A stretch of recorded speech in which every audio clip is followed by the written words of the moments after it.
So it is a pleasure to be here with such an esteemed group of colleagues and professionals in occupational and environmental medicine. My name is Dr. Jessica Rue, and today I have the honor of introducing Dr. Daniel Barnett, a distinguished leader in our field. As a professor in environmental health and engineering at the Johns Hopkins Bloomberg School of Public Health, Dr. Barnett has dedicated his career to strengthening public health emergency preparedness, response, and recovery.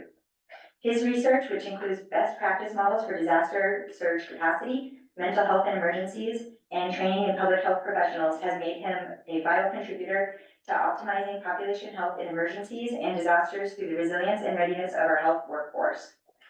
In addition to his extensive experience, Dr. Barnett has authored pivotal work that has helped shape our understanding of all hazard preparedness and workforce resilience.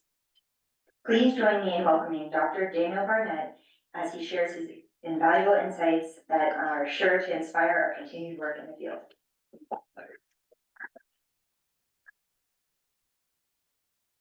Keeping us signal lost. Well, thank you so much for that very kind introduction. I did not write that introduction, so you know, so I want to be very clear, and I'm grateful for the opportunity to present here for MERC OEM and to the ERC. I realize that I'm simultaneously, that I'm the grand finale, but that also can be translated to I'm the last interview you at the end of the conference, so I'm going to try to keep it engaging and hopefully relevant to your work. So I'm going to talk about designing workplace emergency preparedness plans. And I think this is one of the most critically, I don't like to use the word urgent, but I'm going to use it in this case because we are facing an ever increasing array of public health threats. Even post-COVID pandemic, as I'm talking to the choir here, we are looking at current and emerging challenges such as highly pathogenic avian influenza, Mpox, more frequent and severe weather-related disasters related to climate change, and the list goes on. So this is all of great relevance to occupational medicine, and I'll be talking in hopefully very practical, applied ways that you'll find to be helpful, and happy to take questions along the way. So I'm not wearing a tie. It's very unusual for me, so that means that it is informal, so please ask if you have questions at any time. So I'm going to advance the slides here and accept if it will let me. I'll keep forward. I'm so sorry. Your remote disagreeing? Yes, yeah, the remote is disagreeing. Try one more time. Normally a nice sound, but not in this kind. Yeah. Thank you.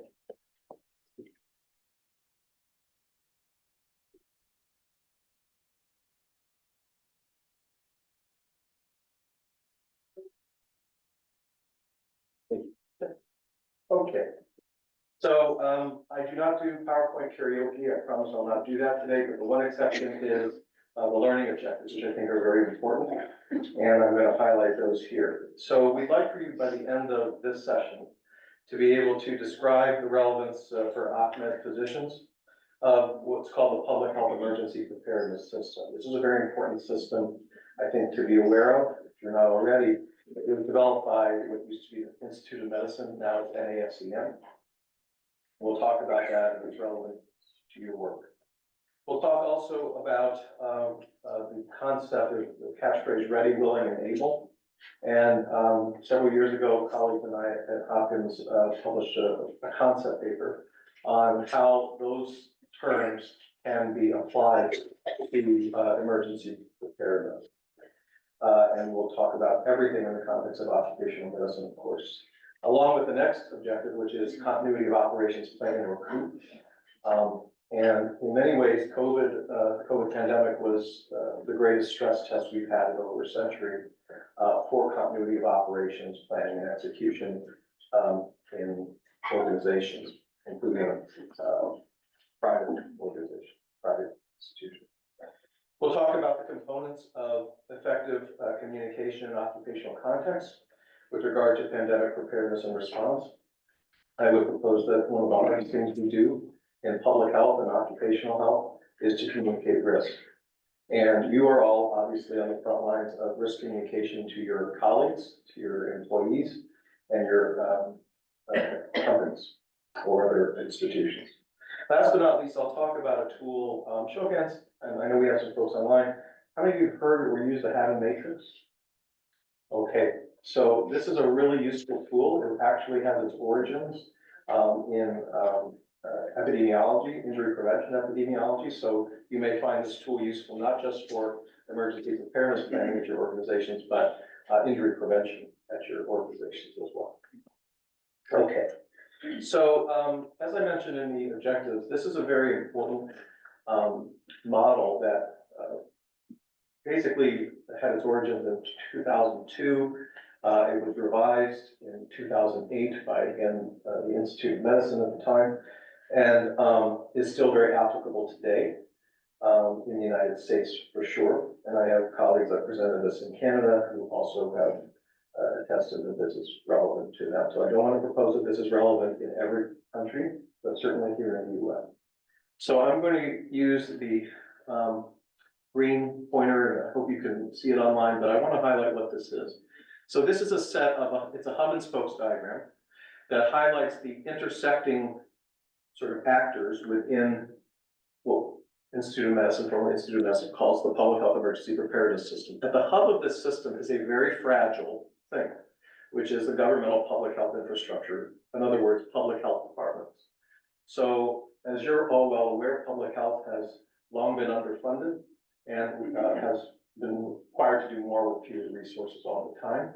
So we have a very fragile, unfortunately, hub of this system. Then just going around clockwise, Homeland Security and Public Safety, and this is where occupational medicine fits in, among other places, but employers and businesses. So you are part of a bigger system, but a critically interlocking system for emergency preparedness. And that by emergency, I mean across all hazards, whether it's weather disasters, things like Hurricane Helene and Milton recently, highly pathogenic avian influenza, which we're concerned about, Mpox and the like. The media, it can be an ally or frankly, I guess an undermining factor in public health emergencies. And so one of the things I suggest to all audiences is the time to align and get sort of exchange business cards, literally or figuratively, with the media is before a disaster, because that's one of the most challenging things that we saw in COVID, where messages from the media often undermined trust among the public in public health guidance. Academia. So some of you may be from academia. So in academia, we have subject matter expertise to bring to bear to this system. Communities. So in the US, we have what are called, maybe familiar with, community emergency response teams. So these are community-based entities that augment this system. And then last but not least, healthcare delivery system. And by healthcare delivery, I mean pre-hospital as well as hospital care. So all of these intersecting components are critically relevant in any kind of public health emergency or disaster. And unfortunately, we have not seen, it's safe to say, the last pandemic in our lifetime. And we'll talk about that and why I say that. But we'll highlight things in the context of COVID-19 as well as we go through this. So here's the phrase ready, willing, and able from the concept paper that I mentioned earlier. And we use it all the time, ready, willing, and able. But it has, in the context of public health and occupational health readiness, it has certain particular meanings for each of the circles on this Venn diagram. And I'm going to sort of unpack these very briefly, okay?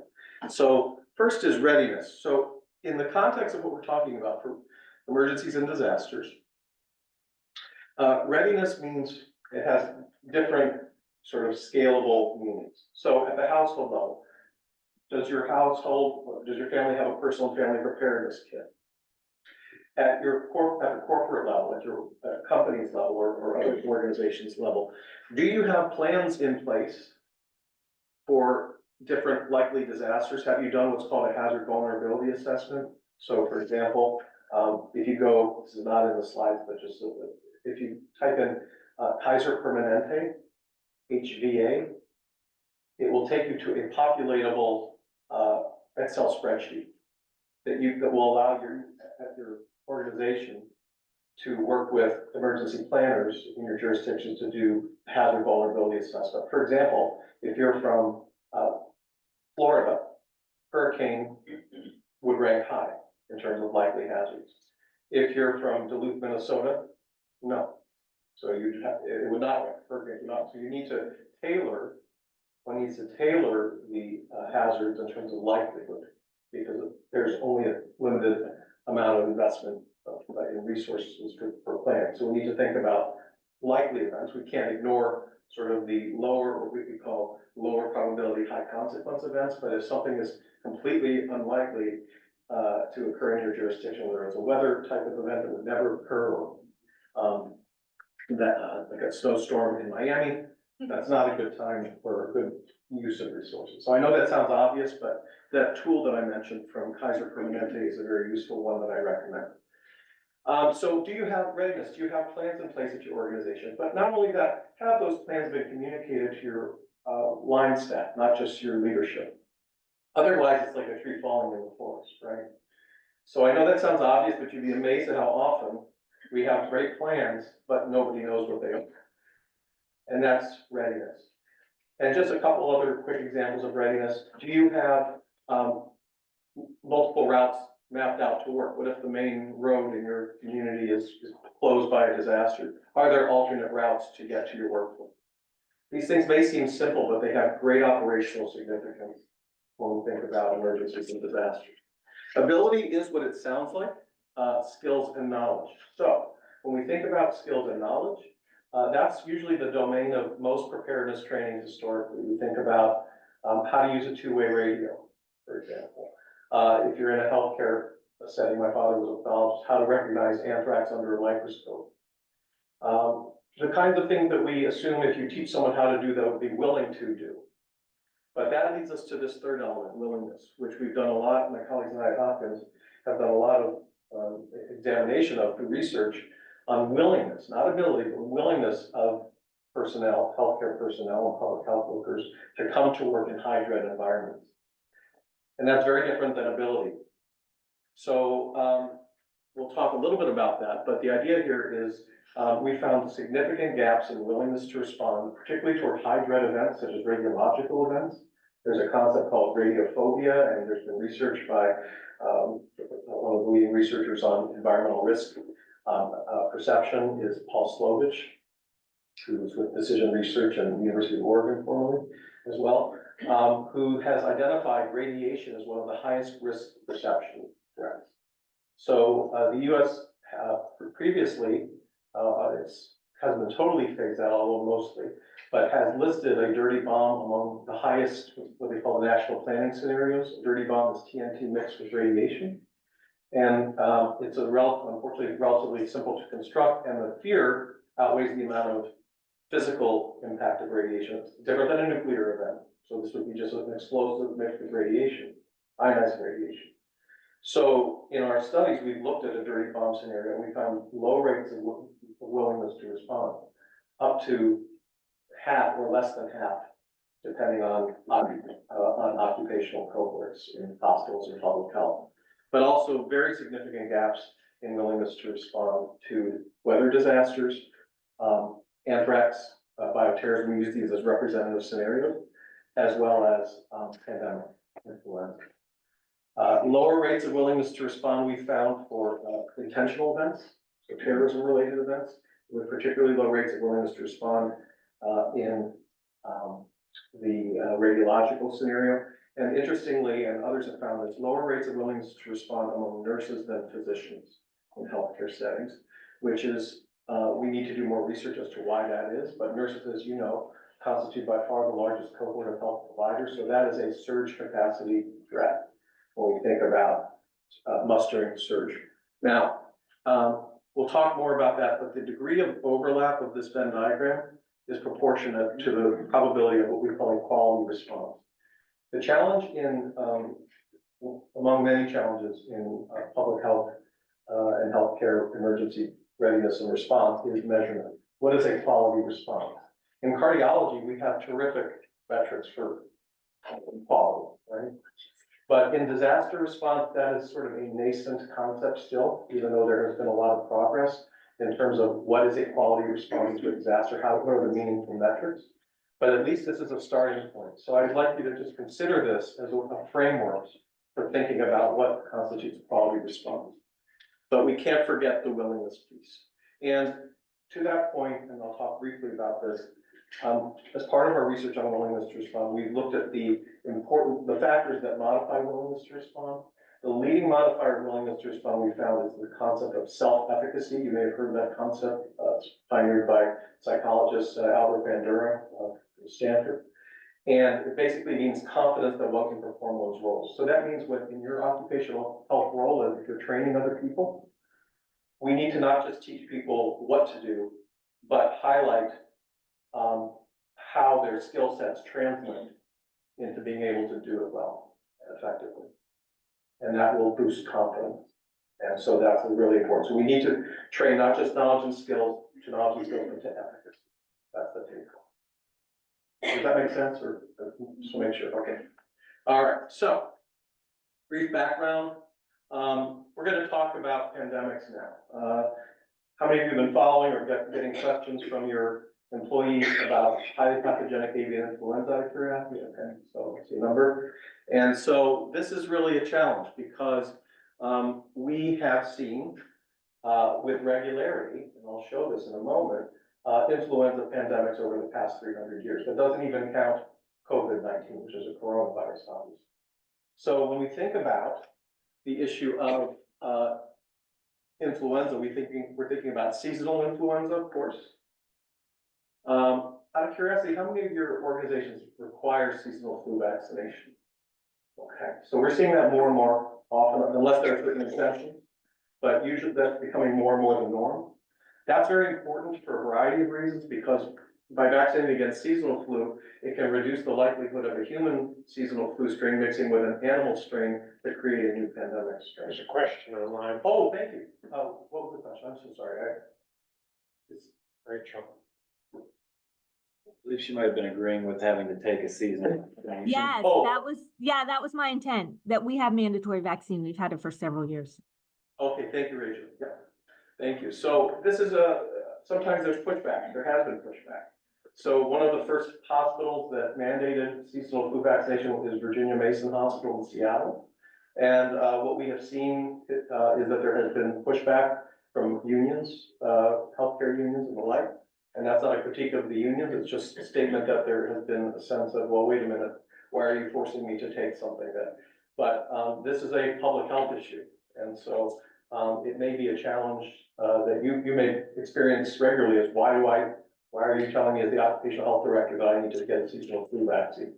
And so that's one of the reasons you can also mention if you want. I'm not giving you potential responses, but that it can reduce the likelihood of a new pandemic. I'm not sure how much impact that may have, but at least that's one of the reasons.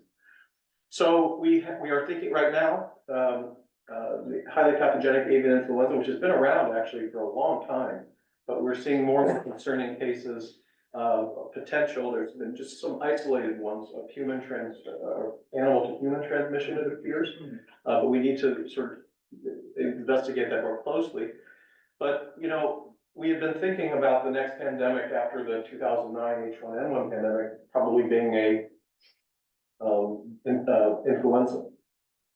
But interestingly, it was not. And so COVID-19, as you know, is a coronavirus. So was SARS, by the way.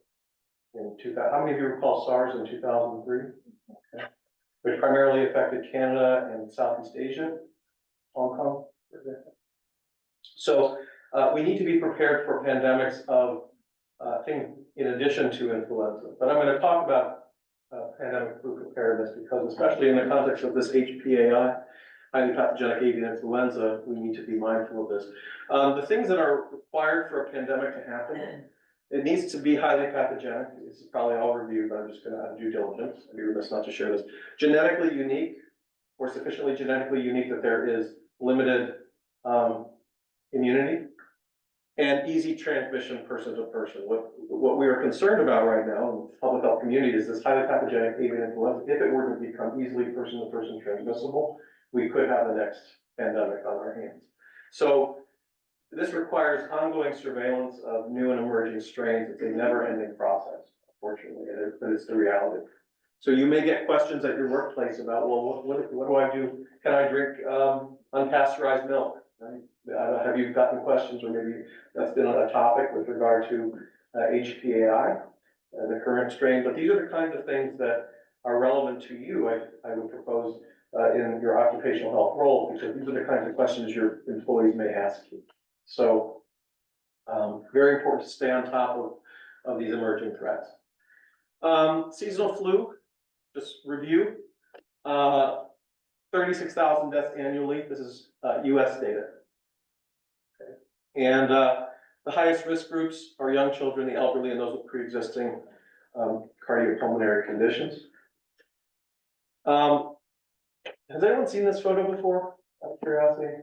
So this was from 1918, and this is Camp Funston, Kansas. Interestingly, this was called the Spanish flu, although it's unclear that it actually arose in Spain at all, in terms of its origin. But this was the sort of benchmark of the worst case scenario until COVID. So that COVID was the worst pandemic since then.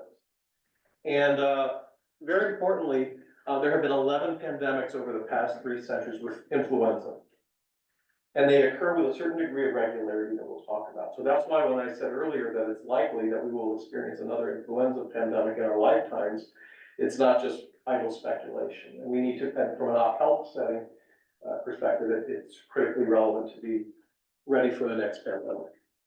That, by the way, that also relates to, it's beyond the scope of our discussion, but one of the key undercurrents of all this is mental health in the workplace. So burnout, people who have been feeling burnout from having been in the response, including yourself, potentially, responding to COVID-19. Now we're thinking about the next threat. It's just an ongoing array of challenges. So anyway, this is one of my favorite charts, period, ever. But this is mortality in America and Europe during 1918 and 1919. One important thing to keep in mind, and we saw this in COVID, but historically influenza pandemics are multi-year events. So the 1918 pandemic, even though it's often called by shorthand the 1918 pandemic, was actually the 1918, 1919, 1920 pandemic. So these are long duration events that exact a tremendous toll, not just on health, but on physical health, but on mental health. So just a couple of, just a brief discussion question, and I really should be, pandemic was officially declared over, concluded by the World Health Organization, but we're still seeing cases. So I'm using the word current loosely because it's not officially a pandemic, but out of curiosity, and I'd love to get your perspective if you'd like. We'd love to hear them. Were you surprised that the most recent pandemic was a coronavirus? Did that surprise you as opposed to influenza, or maybe not, or all bets were off? Any thoughts? Yes. Oh, I was surprised. I thought it was gonna be avian. So you were surprised, you thought it was gonna be, flu? Avian flu, yeah. Yeah. And, so that is, one of the sort of the wild cards that we have to be mindful of now, where it may not be, obviously, as we saw very painfully, it may not be, flu related, the next pandemic. So this is important because we need to be ready for the unexpected. I know that sounds obvious and maybe trite, but it's been borne out time and again over the past, well, for a long time, but particularly in recent years. How many of you recall Zika? So Zika is a former USMLE question. Actually had its origins in 1947. It was named after a city in Uganda. And I have a colleague who studies climate change. He's a climatologist, climate change researcher. And I asked him, is it possible that some of these things that were footnotes in our med school textbooks that are reemerging could be related to climate change? And he said, absolutely. We need to do more research on that, but viruses like certain temperatures. And so you may recall in 2016, in Brazil and elsewhere in South America, we had outbreaks. It was during the 2016 Rio Olympics. So it's important to keep in mind that some of these footnotes from our med school curricula, the zebras that we talk about when we do a differential, are, need to be factored in. You know, the old expression, when you hear hoofbeats, you think horses, not zebras, but if you don't factor in the zebras in this day and age, you're gonna miss something. And really, with all of the technology that we have available to us in healthcare and public health, there's BioSense and BioShield for bioterrorism and so forth. It's the alert clinician who is really going to make the difference. You may recall in anthrax, the anthrax mailings following the September 11 attacks, it was an alert clinician in Florida who saw mediastinal widening on chest x-ray in a patient who was not a wool sorter. Why did I mention occupational health wool sorter? This is not a quiz, but it kind of is. So people who anthrax is called wool sorters disease because people who handle wool are potentially this person had no occupational history of it. So mediastinal widening is one of the characteristic X-ray features that you see in inhalational anthrax. So it was the alert clinician who just looked at a chest X-ray, did the travel and health history, and said, wait a minute, this doesn't add up. So I just want to highlight that you are truly on the front lines of, as you know, but I'm just reiterating it, of readiness and response, not just for your agencies, but in general, in your roles. Okay, a couple of things I want to highlight, and I know I'm going to be mindful of time, but a couple of things that are really important I want to highlight. So how many of you have experience, you go to a hand sanitizing station and there's no hand sanitizer? All the time. All the time. I would love to see a study where someone does like some field work and looks at all the hand sanitizing stations in the United States and what percentage are empty. I know that's maybe a researchy kind of question, but it is a problem because we talk about these as preventive approaches, but you know, an empty hand sanitizer is a very nice looking thing. Well, actually, it's not even that nice looking, but it's a thing. And, but yet it's ineffective when it comes to prevention. So, infection control. Ultimately, hand washing though is more effective than hand sanitizing because you have the friction and you need soap and water. Again, I'm talking to the choir here. But to the extent, out of curiosity, do you have posters or signage about proper sneezing and coughing etiquette at your agency or companies? So, for example, okay, so I would encourage that as a reminder, you know, coughing into the elbow, or things like that. Visuals can be very powerful. Again, this is not prescriptive, this is just for your consideration, but these are things that can be helpful. We often, your employees may oftentimes not understand the difference between quarantine and isolation.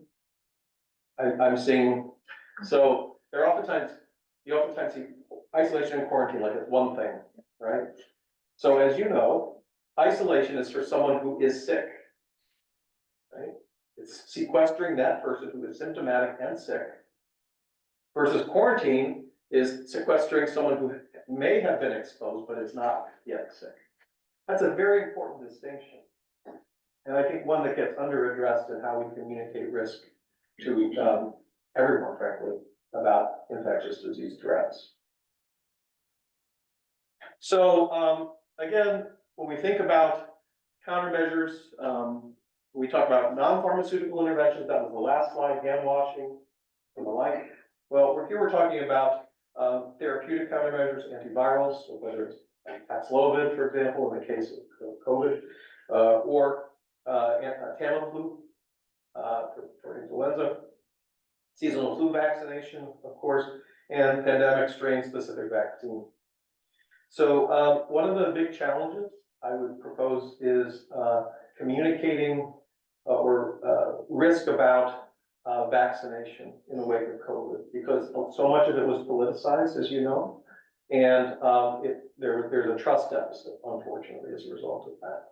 So communicating risk as an occupational health leader in your roles is critical to get adherence to public health guidance. And you are among the most trusted sources at your organizations, at your companies and the like. So I would just, I'm highlighting this as things that are important to consider emphasizing if you're not already. Okay, let's talk about pandemic occupational considerations. You can think of, and you may have already done many of these things that we're going to talk about, but I'm going to highlight this here because we're going to talk about continuity of operations planning. And how many of you instituted a continuity of operations plan during COVID for your organization? Okay, may I ask what kind of things did you do briefly, if I? I'm saying yes, I wasn't really responsible for it, but I know that we had one site, I can't go into detail. Oh, that's okay. Thank you. Do you have what you mentioned, sir, that you had a continuity? Okay, so we're gonna talk about the elements of continuity of operations planning. Sometimes you'll see it as COOP. There's a lot of acronyms, which is a problem in itself, but it is what it is.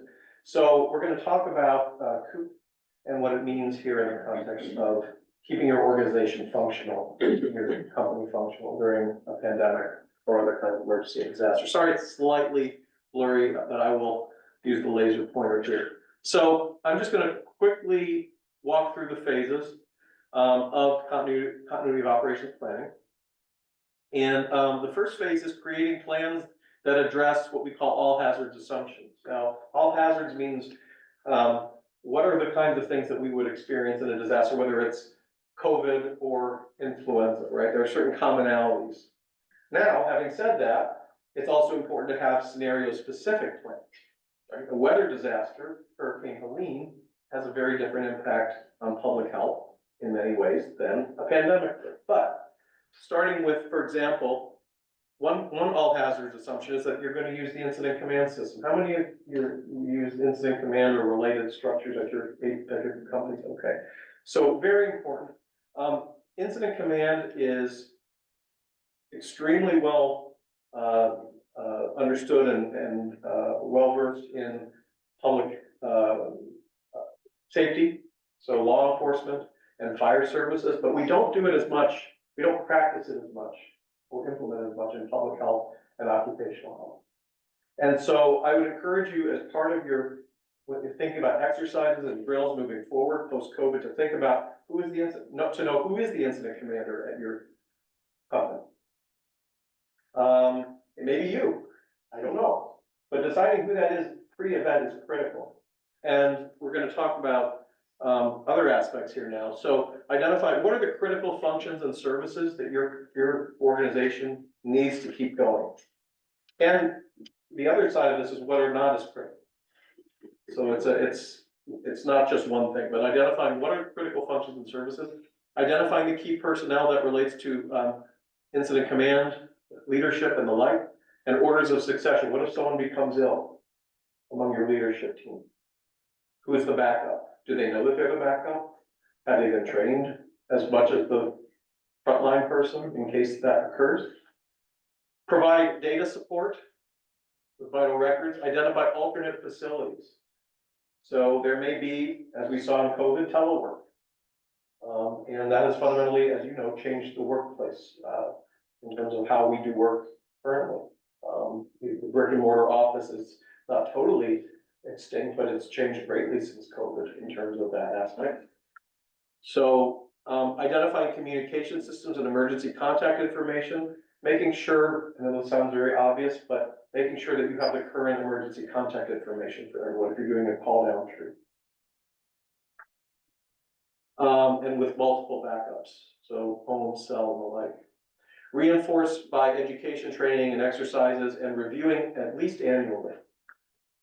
Because there can be changes in your organizational framework that can occur annually or even more frequently than that. So at least annually, I would respectfully suggest, is the minimum frequency to review your company's continuity of operations plan. Okay, so business checklist. Again, I want this to be very practical. That's my goal here. So these are the things that are really important. We want every organization to plan for the, and we're going to talk about pandemic as an illustrative example, but you could substitute what hurricane. Just the fundamental concepts of this. So plan for a pandemic's impact on your business, your employees, and your customers. So it's not just internal, but external facing stakeholders. Establish policies that should be implemented during a pandemic. One of the things I encourage audiences is to identify lessons learned of what went well and what did not go well during COVID. This is a window of opportunity. I hate to use the phrase opportunity and COVID in the same sentence because it was a horrific and remains a horrific event. But in terms of identifying lessons learned, that's an opportunity for continuous quality improvement in terms of future pandemic readiness at your companies and organizations. Allocating resources. That may be something that you are tasked with as an occupational health leader. How do you decide what resources need to be prioritized for allocation? This next bullet is really, really important: communication. This is where things can go sideways very quickly. Your employees may be hearing misinformation. By the way, the difference between misinformation and disinformation is misinformation is well intended but wrong. Disinformation is intentionally wrong information. But it's the same upshot. They may be prone to seeing or exposed to conspiracies or things, and that's where your role, frankly, in occupational health can be to correct that misunderstanding. And perhaps even get in front of it through internal communications agency or company-wide. Last but not least, coordinating with external organizations. So you'll recall that earlier slide with the hub and spokes model of the public health emergency preparedness system. So you'll want to coordinate, if you haven't already, and establish those relationships and strengthen them with the other entities in that diagram. So very briefly, this sounds obvious, but planning should be done in advance of an event. In the field of emergency preparedness, we call pre-event sort of windows, we call those blue sky days. And sadly, there's almost never a blue sky day anymore because somewhere I challenge you to find a day where there's not a disaster or emergency related to public health occurring somewhere. And that's really the challenge. So whether it's the next hurricane, the next emergent threat, whether it's pandemic or epidemic in nature, these are things that are ongoing, but it's relative. So we are not, thankfully, in the middle of COVID. COVID has been officially declared over by the World Health Organization, despite the fact that we're still seeing cases. So this would be as blue sky a day as you can think of, I would suggest. So it's relative. So the other thing is, one of the most important terms that I hear a lot, how many of you use the term essential employees at your company? So it's important to define who they are and to make sure that they know who they are. Actually, I'm not even such a big fan of essential employees because in a disaster, all employees, it's all hands on deck, right? But to the extent that that's built into your organizational policy, making sure that people know who they are and identify or are aware that if their contracts require them to come to work, that they do so.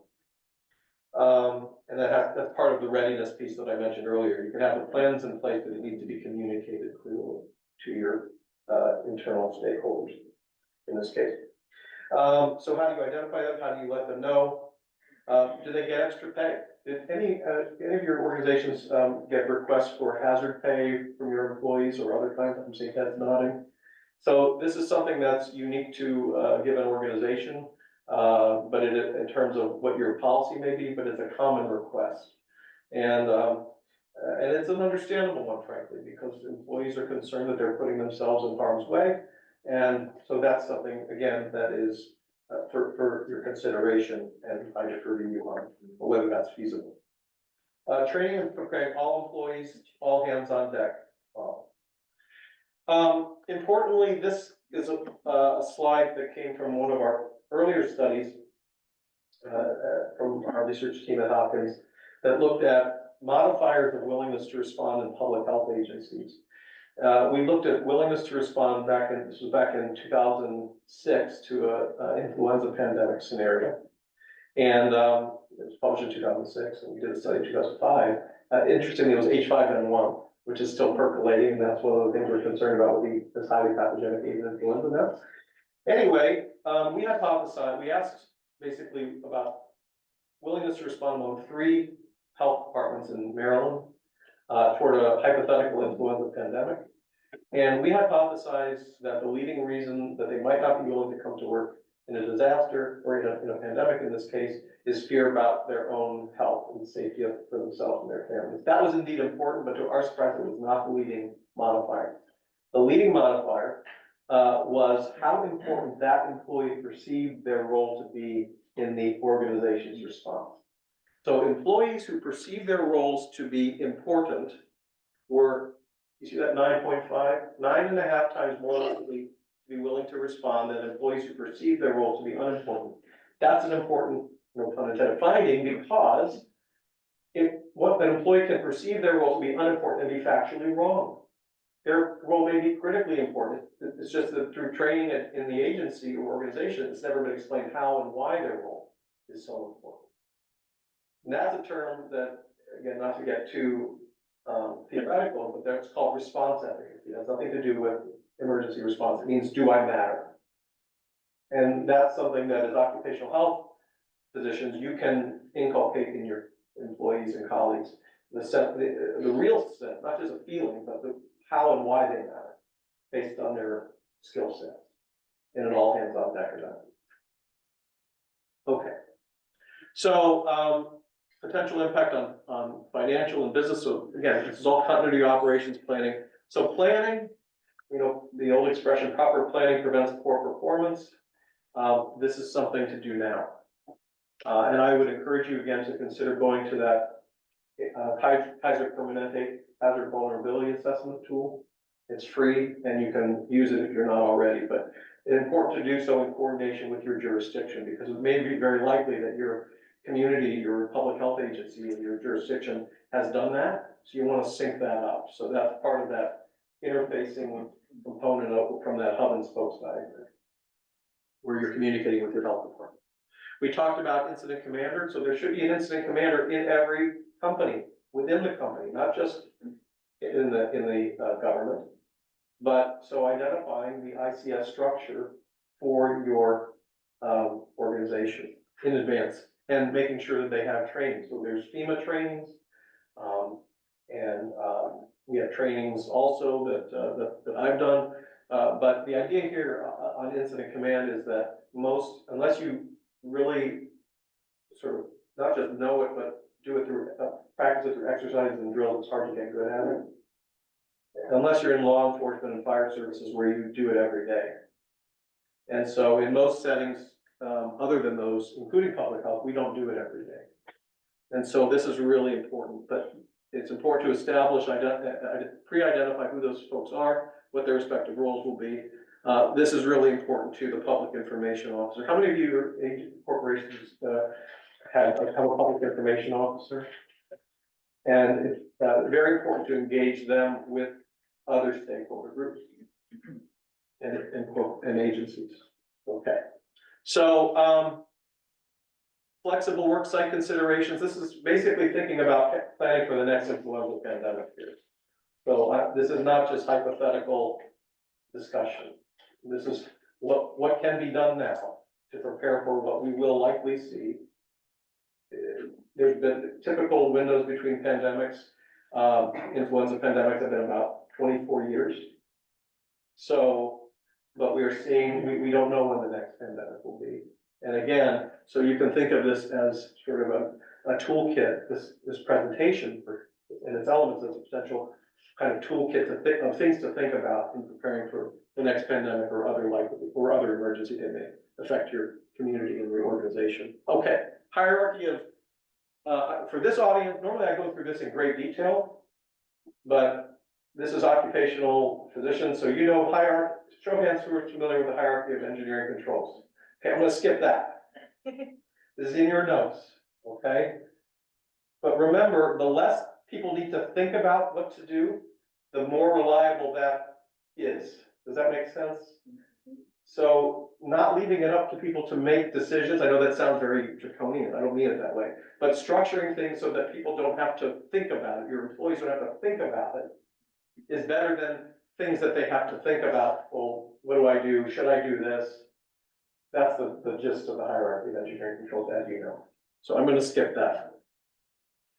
But these are all, I've included very practical examples. That, again, and you have the PowerPoint, and I have my email at the end, I'm happy to answer questions both today and subsequently. But, these are very important things. How many of you got questions from your employees about personal protective equipment? What kind of, questions, Jessica? Yeah, just if they're using the correct thing, is it's gonna work, is that gonna work? It was the predominance for me during COVID. I saw some other hands. Did you get questions about whether to wear masks or how to wear masks or anything mask related? Yes, what did they ask? They would refer to that Cochrane study, Uh-huh, question. yes, Ethics. right. With a little doubt in their mind perhaps, or, yeah. So, how about social distancing? Is that a commonly asked question or no? Oh, yes. Jessica, you said yes. Oh, Can you briefly, So we had put time restrictions on people being in enclosed spaces, being next to each other. So I had commanders who then would set egg timers and just make people rotate in the conference room. Ah. So you weren't technically within proximity. So lots of questions and finagling on that policy. sounds quite rigorous and impressive in its own way, actually. They were. Okay, so social distancing, all of these things, right? And, how many of you have got questions about hydroxychloroquine or ivermectin or during COVID? No? Okay, so I'm just gonna leave it at that, because we get a lot of, guidance sometimes in pandemics that are not necessarily evidence-based. And, that's something to keep in mind for the next pandemic. So, I'm mentioning that on due diligence.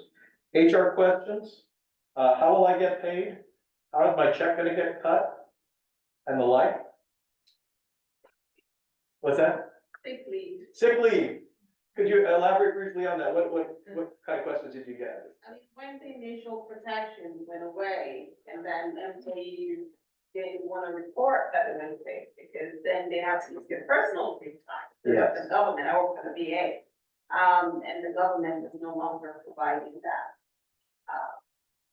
Yeah. The cushion, Very apt example, people who work sick. right?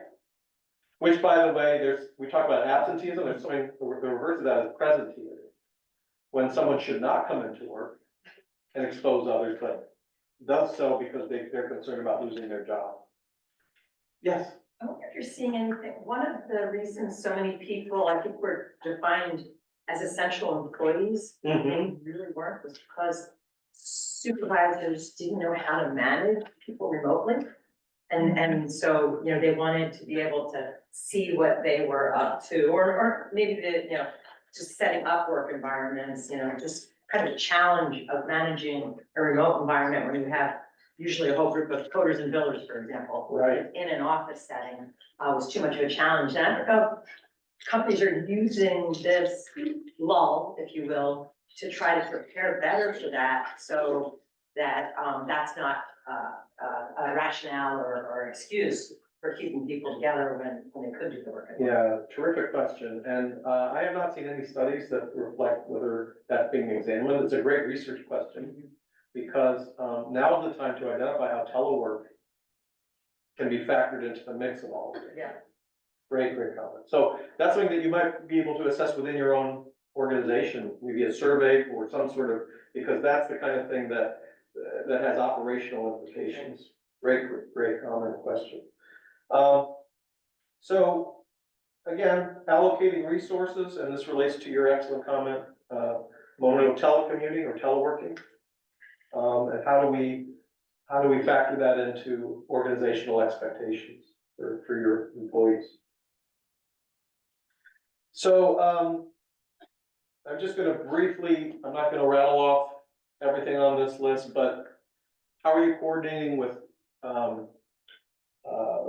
public health agencies? How's confidentiality being maintained? There are exceptions to HIPAA in cases of emerging infection or pandemic, cases.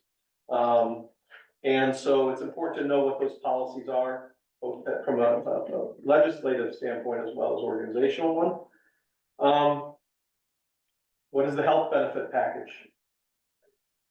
These are obvious sounding questions, but people will ask. And I'm gonna guess that that came up more than one probably during COVID, is how do my health benefits relate to COVID? So this is, again, a time, you can think of this as a sort of a toolkit, not an exhaustive one, but these are things to consider in planning for the next pandemic for your organization. So, closing off of non-critical common areas. You know, these are, again, we talk about hierarchy of engineering controls that aligns or relates to that. Okay. So, personal protective equipment training. So there are, for an N95 respirator, for example, there has to be fit testing, as you know. If you have a beard, you can't wear an N95 respirator or be properly fit tested for it. So that many people may not realize that. You do, but this is a sort of an opportunity for education and training for your employees, assuming that N95 respirators are warranted. Okay, so again, this is just a list. You have this PowerPoint, so I'm just not going to list every item. But again, this goes back to the ready, willing, and able model here. The plan, you can have the best plan, but if people don't know how it relates to them individually, and that's not a training opportunity, frankly, it's useless. I don't mean to be too stark about that, but I've seen a lot of plans in the sort of metaphorical dusty binder that they don't translate to line workers, line staff, to your employees and your colleagues. So if only leadership is aware of it, that's not, again, I'm talking to the choir, but I just want to mention on the due diligence, it's not sufficient. So HR, critical interface between Occ Health and HR. I'll say further.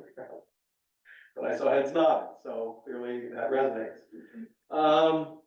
Okay, very briefly, I talked about how willingness to respond, the leading modifier is confidence, or what's more formally referred to as self-efficacy. We use a behavioral model to understand willingness to respond. I'm not going to get overly theoretical, but it's important to understand. If I'm trying to get someone, and this is relevant, for example, to getting your employees to make a personal family preparedness kit. How many of you have done initiatives to try to get employees to have a personal family preparedness kit? Okay. So we'll use this as an example. So according to this model, in order to get someone to make a personal preparedness kit for themselves and their families, they need to perceive that the threat is real to them. That they're susceptible to it and it's severe enough to warrant their attention. And they need to feel that they can put it together, that self-efficacy and responsive efficacy, that it's worth the time and money to put one together. Okay, so those are in parallel. That's why it's called the extended parallel process model. Now let's advance and see what happens. If I am in Florida and I'm telling someone to make a preparedness kit for a snowstorm, that is a non-starter, right? Because they don't perceive the threat as real, understandably. And according to this model, they will reject the message and not make a kit. Let's say, however, that I am in Florida and I convince someone of the threat and use hurricane preparedness as an example for making a personal preparedness kit. So, okay, that's relatable. So I'm convincing someone of the legitimacy of the threat as sort of a spur to action. But if I convince them of the threat, but I fail to convince them of the utility of making a kit or the value add to them and for keeping their family safe, according to the model, they will not engage in the desired behavior, i.e. they will not put together a preparedness kit. And people use different coping mechanisms, magical thinking and the like to deal with what's called fear control according to this model. Oh, I've lived through hurricanes before. It will skirt my neighborhood. Okay. There are various sort of ways that people cope that are not reality based and therefore undermine the desired behavior out. In this case, making a kit. If, however, I convince someone of the legitimacy of the threat and the efficacy of the intervention, meaning self-efficacy that they can put it together, and response efficacy that it actually keeps their family safer to make a kit, then according to the model, they will be more apt to actually recognize the danger as it is and take a reality-based decision in this, and they are more apt to accept the message and result in making a kit. Does that make sense? Okay, so I just said a model, and there's an old expression that all models are wrong and some are useful. So this model is not perfect when it comes to willingness to respond, or in this case, make a kit. In the context of willingness to respond, efficacy weighs more than threat. So what does that mean in practical terms? Even if I can't convince someone of the model says that if I can't convince someone of the threat, it's game over, right? I talk about a dirty bomb and someone says, what is that? It's never gonna happen. Well, according to this, this is where the model is wrong but useful. I'm not saying it's unimportant, but efficacy weighs more than threat. So even if I can't convince someone that the dirty bomb will ever happen in their community, as long as I can convince the audience, the listener, that it's efficacious to make a kit in this case. But with regard to our research, willingness to respond, that they have the efficacy. Remember I mentioned self-efficacy is the leading modifier of willingness to respond. They'll be more apt to be willing to respond. So that means that even if you can't, in your trainings, can't convince someone that there will be a dirty bomb detonated in Tenafly, New Jersey, where my college roommate was from, I just made that up. We are in Atlantic. So then, well, it doesn't mean game over. As long as I can convince that person of the efficacy of their own value in terms of the importance of what the role they play in coming to work in a dirty bomb event, and give them a sense of confidence that they can function effectively in their professional roles. So this is all outcome relevant. Okay, so these are things that we found in our research that if people perceive that their peers are going to come to work, they themselves will be more apt to, will be willing to come to work. So there's a social normative aspect. So that's an organizational cultural aspect. And so that relates to willingness to respond. Communication. We also have to think about cultural competency and how different groups may perceive risk, and there may be gradations in level of trust among different groups within audiences within your organization. So again, it's important to coordinate with all of the elements of that system that I showed the diagram for, including other companies. So you know your stakeholders better than anyone, respectively, at your companies and organizations. So doing that coordination with other companies and with your local public health and state public health agencies is critical. Okay. So this is all just a list of some other challenges to consider. Again, I'm not going to read off that in the interest of time. I just want to highlight to close a tool that I think you might find useful. And it's a very simple, elegant, but powerful tool. It's called the Haddon Matrix. It's been around since the 60s and 70s. And it's an injury prevention epidemiology tool. Some of the most significant innovations in, for example, car safety have resulted from this, automotive safety. So William Haddon was the first director of what's now the National Highway Transportation Safety Administration. He had the same degrees that you all do, I'm guessing, and the NPH. And his challenge was public safety campaigns were not working to reduce highway traffic mortality. So he took a prevention-oriented approach, primary, secondary, and tertiary prevention-oriented approach, developed a simple but powerful tool that I'm going to describe to take a divide and conquer approach to understanding injury and illness. And this is relevant to emergency preparedness planning, not health. That's why I'm mentioning it here. So, went through several iterations. This is what it looks like. Okay. So, there are 4 columns, and you can put a Haddon matrix together for any different particular threat that your company or community may be facing, whether it's pandemic Right, so I encourage you to develop a different Haddon matrix for different scenarios. Whether it's a weather disaster scenario or influenza pandemic scenario or the like. So notice a couple things to bring you back to your MPH experience. Primary prevent, well, first of all, we think about different phases, okay? So primary prevention is pre-event, before a disaster. What do we do in advance of a disaster? Event, during the response phase, acute, the disaster has hit. Post-event, recovery post-disaster. We oftentimes forget the recovery phase. So even though COVID has been declared over, the psychosocial effects will be generational. And that's an important aspect, the mental health aspect. And also, I'm talking to the choir, long COVID, right? So we have physical and mental, psychological, long-term health effects. There are 4 columns. So the idea here is that, and I encourage the use of like a Microsoft Word table where you can populate, you know how it expands as you populate the cells, okay? So host is sometimes referred to as human factors. So there are human factors, which I'm going to give an example in a moment, very briefly.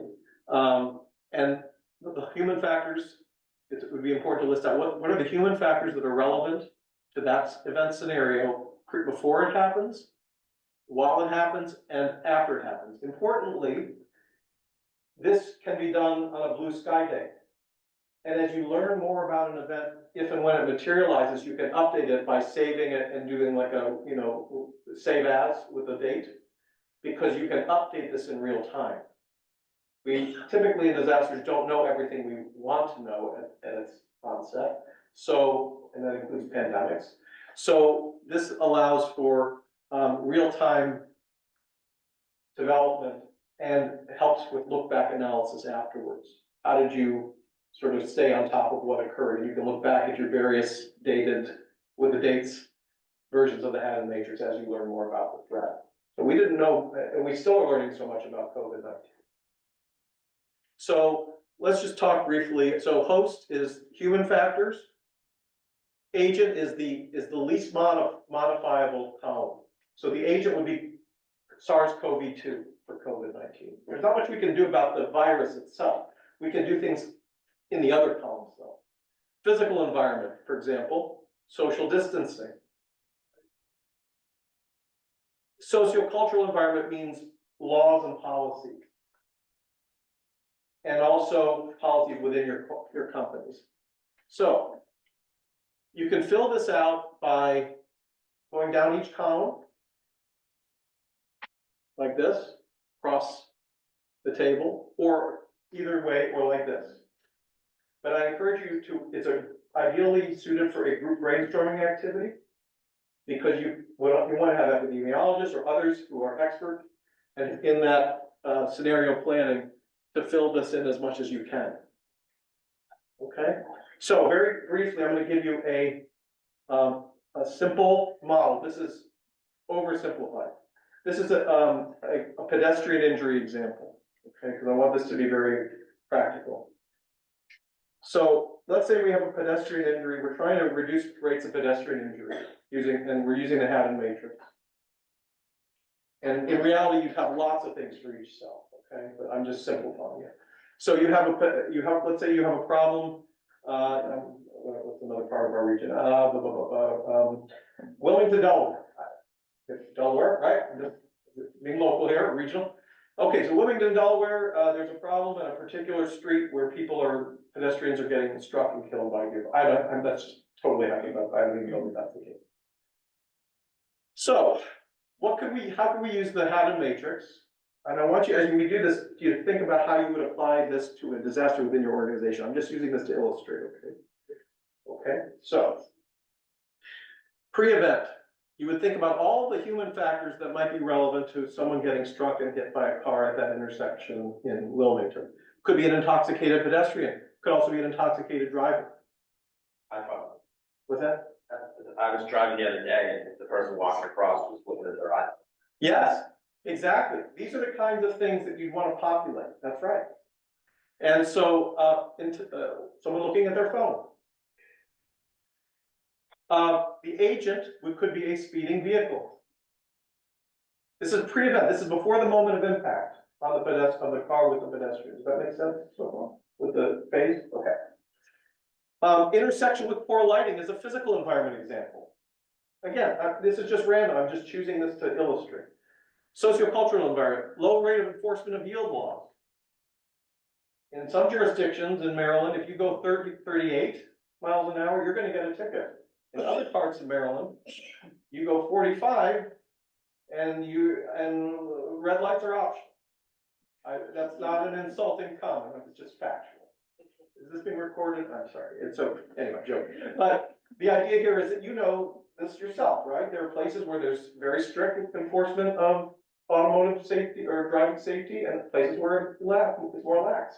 Okay, so that's before the moment of impact. Does that make sense so far? Okay. Again, think as we do this, how this would apply to a preparedness scenario for OCHELP in your organization, okay?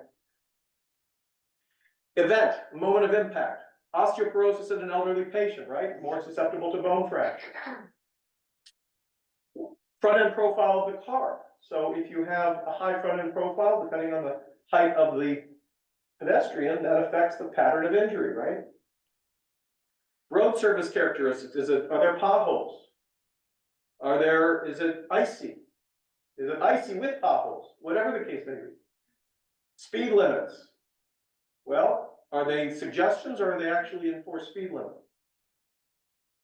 Can be very jurisdictionally different.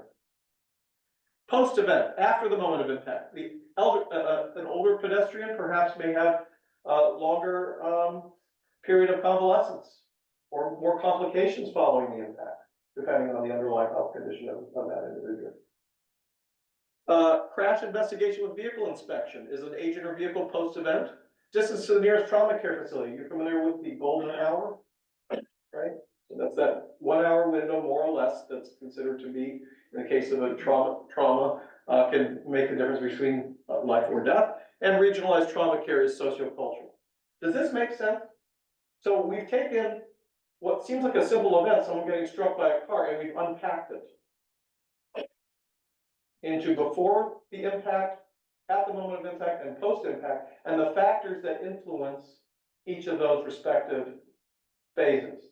It is possible that you may have the same factor in different phases. That's okay. One of the limitations of this model is that people think, okay, which box should I put it in? Which cell should I put it in? And they get paralysis by analysis. Put it where you think it is best fit, rather than not putting it together. And this is well designed or suited for a group activity.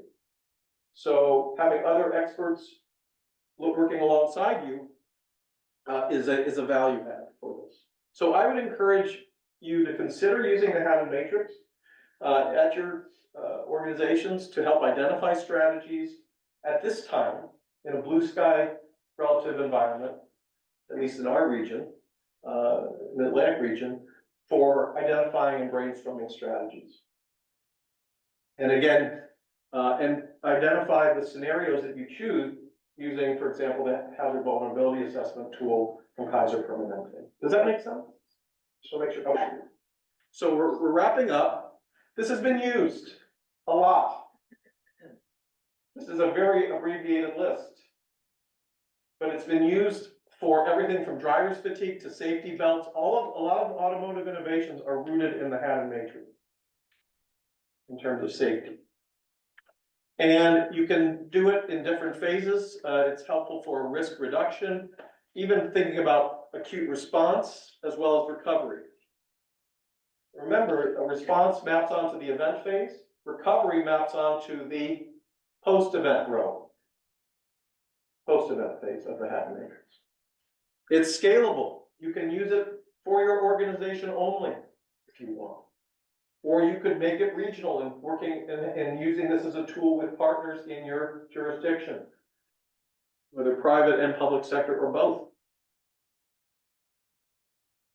So William Haddon was actually pretty sharp, very sharp actually, and he even realized when he developed it, even though it was for use in automotive safety, that it could be used for emerging infectious disease So in 1968, he published a paper on how it could be used for a polio outbreak.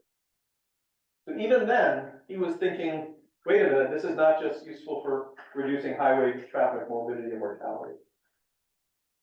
And this maps on, the various roads map onto, as I mentioned, primary prevention, secondary and tertiary prevention. So these are fundamental health bread and butter domains.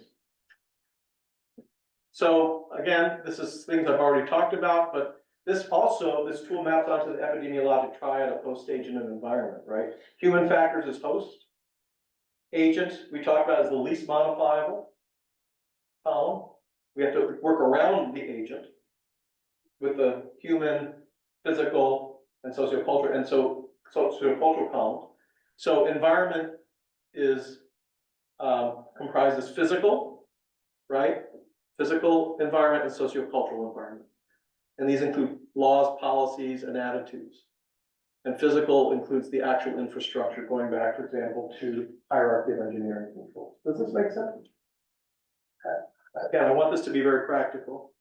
And this is how it might look for pandemic flu planning. If you're thinking about putting together a pandemic flu plan for your organization, for HPAI, the current concerning strain, you would think about what are the hosts. Hosts can also be the animal species. The agent is whatever strain you're considering or concerned about. Physical environment and sociocultural environment. Okay. Please do not underestimate this critical piece, mental health. Not just on the general public, but on yourselves and on your coworkers. I know I'm talking to the choir about that, but disaster mental health is one of the most challenging elements of this whole field. And so thinking about it, how many of your agencies have, for example, employee assistance programs okay, those are the kinds of resources we're talking about. And making sure that any lessons learned from COVID, we can build on those to optimize future responses using EAPs. Okay. Lots of variables. You could have multiple circulating strains in a pandemic. Influenza pandemic, as we saw, it could be relatively high case rate in one jurisdiction versus lower in another at a given point in time. This is all part of what we talked about. I'm not going to go through it. This is actually a screenshot from a paper that a journal article that colleagues and I co-authored regarding pre-event phase for pandemic flu planning. And one of the things I would encourage you to do, the reason I'm showing this is not to read off this list. This is the pre-event phase, by the way. But when you put this matrix together, it's important to then boldface or put an asterisk next to the elements in each cell that you think are most addressable. Because it's not just having a list, it's identifying, okay, what items can we address with the greatest return on investment in terms of our resources and time and money. And the same for, notice there's nothing highlighted, or boldface I should say, in the agent column, because that's the least modifiable column as we talked about. So this is the event phase again, and this is where your expertise as occupational physicians comes into play. Identifying what are the most impactful things. And this is very useful, as I mentioned, for all different levels and jurisdictional and institutional levels of planning, including industry and institutional. So you have this in your notes. And to conclude, the agent factor is the least modifiable factor, but the other factors, human or host, also referred to as host, physical environment, and socio-cultural environment are more modifiable. And it's flexible and efficient. So this is more of a take-home thought. But I would encourage you, as you sort of think about this as a sort of a planning discussion today. Let's say a large business in your jurisdiction has requested your guidance for its institutional preparedness efforts for the next pandemic. Does that sound familiar with the scenario? Maybe your own organization. Let's just make it simple. It's going to be your company probably, right? So it would be important to think about what are the biggest preparedness and related resource challenges that your company, that your organization might face in readying for the pandemic. And how would you prepare your organization accordingly for these challenges? The more specific you can get, the better. So just, we're a little over time, and I appreciate your indulgence. But these are the kinds of things that I would encourage you, you can take this exercise and use it to plan. Because we are in real time dealing with a very concerning situation with highly pathogenic avian influenza. Okay, so thank you so much. Here's my contact information. Always happy to take questions now and subsequently. And thank you so much.